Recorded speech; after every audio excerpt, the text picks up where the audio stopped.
दोस्तों, ये वाकई में हमारे ही देश में हो सकता है कि जिन लोगों पर जवाबदेही की जिम्मेदारी हो, जिनको एक्चुअली में देश को बताना हो, जवाब देना हो सवालों का, वो खुद सवाल उठाने लगे। अमित शाह, देश के गृह मंत्री, इन दिनों मिशन पश्चिम बंगाल में लगे हुए हैं। पश्चिम बंगाल में उन्होंने एक ग्रैंड रैली की और इस रैली में उन्होंने एक ऐसी बात बोली जिसको सुनकर न केवल ममता बनर्जी की पार्टी भड़की, बल्कि आप सुनेंगे तो आपको भी बड़ा अजीब लगेगा। आपको ऐसा लगेगा कि अमित शाह क्या अपने ऊपर सवाल खड़े कर रहे हैं क्या? दोस्तों, ऑपरेशन सिंदूर को लेकर कौन देश के अलग अलग हिस्सों में रोड शोज कर रहा है, रैलियां कर रहा है, रगों में सिंदूर और रोटी खा नहीं तो गोली तो है ही जैसे डायलॉग बाजी कर रहा है, मुझे आपको बताने की जरूरत नहीं है। लेकिन ये सच है कि ऑपरेशन सिंदूर को लेकर एक डेलीगेशन की बात सबसे पहले सरकार द्वारा कही गई और देश के हर राजनीतिक दल से कोशिश की गई कि उसमें लोगों को रखा जाए और दुनिया के अलग अलग मुल्कों पर डेलीगेशन गया है और ये पाकिस्तान को एक्सपोज करने का काम कर रहा है। अजीब बात देखिए दोस्तों कि सरकार को इसी विपक्ष की जरूरत पड़ती है जब उसको दुनिया भर में अपना नैरेटिव स्थापित करना होता है तो, लेकिन सरकार के एक इतने इंपॉर्टेंट चेहरे अमित शाह, जिनके लिए कहा जाता है कि नंबर 2 है वो सरकार के, वो जब पश्चिम बंगाल में जाते हैं तो वो इसी विपक्ष को आड़े हाथों लेते हैं जिस विपक्ष का उनको साथ मिला हुआ है। दोस्तों, ममता बनर्जी के भतीजे अभिषेक बनर्जी इन दिनों उस डेलीगेशन का हिस्सा हैं। बकायदा अभिषेक बनर्जी भले ही विपक्ष के नेता हूं, लेकिन दुनिया भर में जाकर वो यही बता रहे हैं कि मैं विपक्ष का नेता हूं, लेकिन नेशनल सिक्योरिटी के मसले को लेकर, राष्ट्रीय सुरक्षा के मसले को लेकर हम एक हैं और मैं यहाँ पर पाकिस्तान को एक्सपोज करने आया हूँ। लेकिन अजीब बात देखिए, अमित शाह जब पश्चिम बंगाल में रैली करते हैं अपने कार्यकर्ताओं के बीच, वो ये कहते हैं कि ममता बनर्जी ने ऑपरेशन सिंदूर का विरोध किया। दोस्तों, इस देश में कोई भी राजनीतिक दल नहीं है, not a single opposition party, जिसने ऑपरेशन सिंदूर का विरोध किया। जिस दिन सेना ने यह ऐलान किया कि हमने ऑपरेशन सिंदूर कर दिया, याद होगा आपको, उस दिन से लेकर जब तक सीज फायर हुआ, इनफैक्ट अभी तक किसी भी दल ने ये नहीं कहा कि ऑपरेशन सिंदूर पर हमको सवाल उठाने हैं। सबने ऑपरेशन सिंदूर को लेकर न केवल सेना को बधाई दी, बल्कि उसी को लेकर ममता बनर्जी ने अपने भतीजे को भेजा कि जाइए आप पूरी दुनिया में जाकर पाकिस्तान को एक्सपोज कीजिए। क्यों? क्योंकि ममता बनर्जी को भी ऑपरेशन सिंदूर पर उतना ही भरोसा है जितना अमित शाह को है। लेकिन अमित शाह ये कह रहे हैं कि ऑपरेशन सिंदूर पर ममता बनर्जी ने सवाल उठा दिए। सुनिए। बांग्लादेशी और रोहिंग्या उनकी मदद से घुसपैठ कर रहे हैं। राम जन्मभूमि के भूमि पूजन के दिन सद्भावना जुलूस के नाम पर नाटक किया। दुर्गा पूजा का विसर्जन पोस्टपोन किया। मुस्लिम कर्मचारियों को रमजान में आधे दिन की छुट्टी दी। केरला स्टोरी पर प्रतिबंध लगाया और हाजी नूरुल इस्लाम को टीएमसी का टिकट दिया। और अंत में सबसे बड़ी बात, मुस्लिम वोट बैंक को खुश करने के लिए ममता दीदी आपने ऑपरेशन सिंदूर का भी विरोध किया।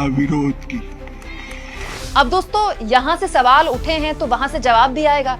ऑपरेशन सिंदूर का जिक्र करते करते अमित शाह ने यह भी बताया कि जो बांग्लादेशी घुसपैठिए हैं वो पश्चिम बंगाल में आ रहे हैं क्योंकि ममता बनर्जी की वजह से, ममता बनर्जी की सांठगांठ की वजह से।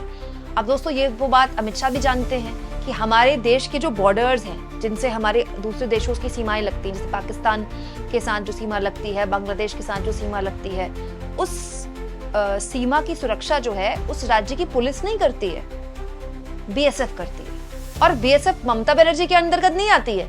बीएसएफ किसके अंतर्गत आती है? भारत सरकार के अंतर्गत आती है। तो बड़ा सवाल यह है कि अमित शाह घुसपैठियों का मुद्दा उठा रहे हैं कि ममता बनर्जी घुसपैठियों को यहां बसा रही है ताकि उनका वोट बैंक मजबूत हो। तो फिर ऐसे घुसपैठियों को लेकर ममता बनर्जी की पार्टी ने सवाल उठा दिए जो एक्चुअली में अमित शाह की दुखती रग है। दोस्तों, देश को अब तक नहीं पता चला है कि वो आतंकवादी कहां हैं जिन्होंने घुसपैठ की और पहलगाम में आतंकी हमले को अंजाम दिया। अब तक वो फरार हैं। वो पार्टी जो देश के अलग अलग हिस्सों में जाकर रैलियां और रोड शो कर रही है और खुद पर फूल बरसवा रही है, तिरंगा यात्रा निकाल रही है, दोस्तों वो पार्टी तो नहीं बता पाई है, साथ में अमित शाह भी नहीं बता पाए हैं। और ये वही अमित शाह हैं जिन पर पूरे के पूरे जम्मू कश्मीर की जिम्मेदारी है। जम्मू कश्मीर का प्रशासन अमित शाह के अंतर्गत आता है क्योंकि एलजी के अंतर्गत आता है और एलजी अमित शाह को रिपोर्ट करते हैं और वहां की पुलिस भी अमित शाह को रिपोर्ट करती है। पूरा का पूरा खुफिया तंत्र जम्मू कश्मीर का अमित शाह को रिपोर्ट करता है। लेकिन अमित शाह अब तक देश को ये नहीं बता पाए हैं कि आखिर सबसे पहले पहलगाम आतंकी हमले में चूक किसकी थी। दूसरा, पहलगाम आतंकी हमले को अंजाम देने वाले आतंकवादी कहां फरार हो गए। तीसरा, पहलगाम आतंकी हमला अगर हुआ तो इसके लिए जवाबदेही किसकी बनती है, किससे इस्तीफा मांगे ये देश। इसको लेकर ममता बनर्जी की पार्टी की तरफ से टीएमसी की सांसद सागरिका घोष ने आज प्रेस कॉन्फ्रेंस की और प्रेस कॉन्फ्रेंस में जबरदस्त तरीके से अमित शाह को घेरा कि कम से कम आप तो घुसपैठियों की बात मत ही कीजिए, और अगर कर दी है तो ये बताइए कि वो घुसपैठिए कहां हैं जिन्होंने पहलगाम आतंकी हमले को अंजाम दिया। Mr. Amit Shah had the gumption to talk about infiltration. Will Mr. Amit Shah tell us how did the terrorists infiltrate Pahalgam? Any other self-respecting home minister would have resigned by now. How did the terrorists infiltrate Pahalgam? How were 26 people killed? Why was there no intelligence? What kind of coordination was Amit Shah doing with the government of Jammu and Kashmir? Why did Amit Shah insist that normalcy has returned to Kashmir? Why did Amit Shah say that there is no cross-border terrorism taking place? I was part of the team that went to Poonch and Rajouri, and I want to say that if Mr. Amit Shah is so concerned about national security, why weren't the border villages evacuated during the mock drills? যখন mock drill গুলো হচ্ছিল ওই border ভিলেজে যারা থাকে তাদের evacuate করা হয়নি কেন? Why were they left there like sitting ducks for Pakistan shells and Pakistan bullets and Pakistan grenades? Why were the border villages not evacuated? Mr. Amit Shah doesn't care about national security. And what is, as I said, how does he have a leg to stand on infiltration? He has allowed infiltration of terrorists. He is saying there's no cross-border infiltration, but he's allowing infiltration of terrorists into Pahalgam.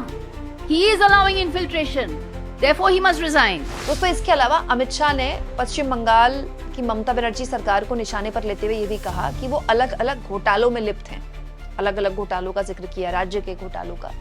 लेकिन इसको लेकर भी सागरिका घोष ने press conference में TMC की तरफ से कहा कि कम से कम बीजेपी तो घोटालों का जिक्र नहीं करे, क्योंकि देश की सबसे बड़ी वॉशिंग मशीन तो बीजेपी के पास है कि इधर से कोई भी भ्रष्टाचारी जाता है जिस पर दाग लगे होते हैं भ्रष्टाचार के, उधर से वो बीजेपी की वॉशिंग मशीन में धुलकर ऐसे साफ हो जाता है कि या तो बीजेपी वाले उसके साथ सरकार बना लेते हैं या फिर स्वयं बीजेपी में उसको शामिल कर लेते हैं।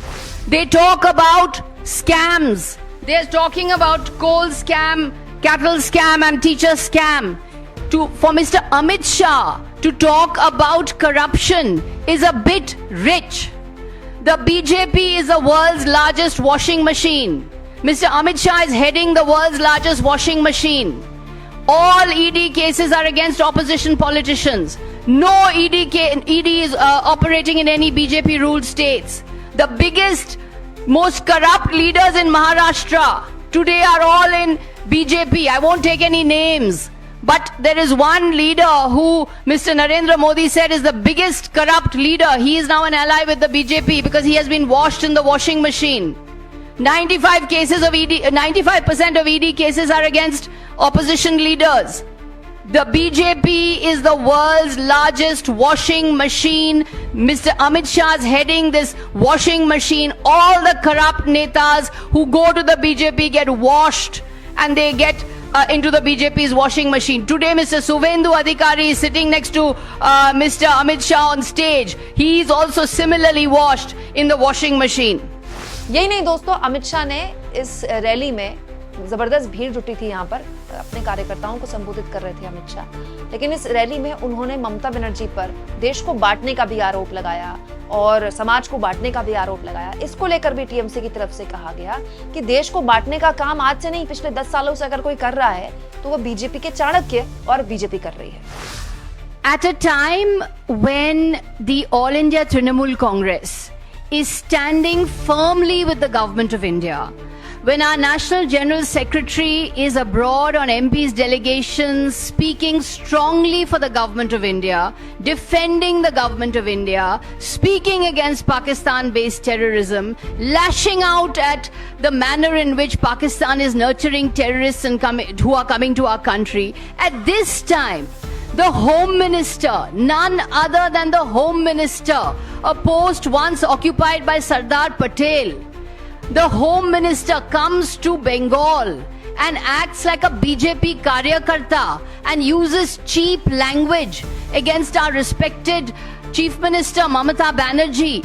As Chondrimadi said, would any opposition leader like this be allowed to go to Gujarat and speak in Gujarat in the way Mr. Amit Shah has come to Bengal and Netaji in Netaji Indoor Stadium, the way he has spoken in this cheap language? The fact is, Mr. Amit Shah's politics is all about divide and rule. Divide, divide, divide. ये लोगों को बांटने में लगे रहते हैं और इससे देश घातक हो रहा है, देश कमजोर हो रहा है, देश मजबूत नहीं होगा अगर आप लोगों को बांटेंगे इस तरह से. He only wants to divide Hindus and Muslims, states which are BJP ruled and states that are not BJP ruled, center versus Bengal. Divisiveness is his politics, and this is the kind of divisive politics that is weakening India. They have the guts to tell people that they are Deshdrohi. They throw out the label Deshdrohi. It is Amit Shah and gang who are the real Deshdrohis because they are weakening India by their constant politics of division. दोस्तों, इस आरोप प्रत्यारोप से एक बात तो साफ हो गई कि पश्चिम बंगाल में लड़ाई भीषण होने वाली है. अगले साल होने वाले विधानसभा चुनाव के लिए अभी से बीजेपी ने जिस तरह से तैयारी तेज कर दी है, ये बताता है कि वो हर हाल चाहती है कि पश्चिम बंगाल की सियासत की धुरी केवल वही बने. लेकिन बड़ा सवाल यह है दोस्तों कि बीजेपी के चाणक्य अमित शाह बीजेपी के चाणक्य के अलावा इस देश के गृहमंत्री भी हैं. अब जब लगे हाथ सागरिका घोष ने सवाल पूछ ही लिए हैं तो गृहमंत्री जी देश को अब तो बता दें कि पहलगाम आतंकी हमला किसकी चूक थी और सबसे इंपॉर्टेंट वो आतंकवादी अब तक फरार कैसे हैं. ये किसकी नाकामी है? ऐसा तो हो नहीं सकता, किसी की तो नाकामी होगी ना. तो उस नाकामी के लिए कौन जिम्मेदार है? किसी की जवाबदेही क्यों नहीं तय हो रही है? आप इस मुद्दे पर क्या सोचते हैं? कमेंट बॉक्स में जरूर लिखें और जितना हो सके दोस्तों चैनल को शेयर करें, सब्सक्राइब करें और थैंक्स और ज्वाइन. दोस्तों, ये दो ऑप्शन है जिसके जरिए आर्थिक तौर पर भी अगर आप चाहें तो चैनल की हाथ मजबूत कर सकते हैं.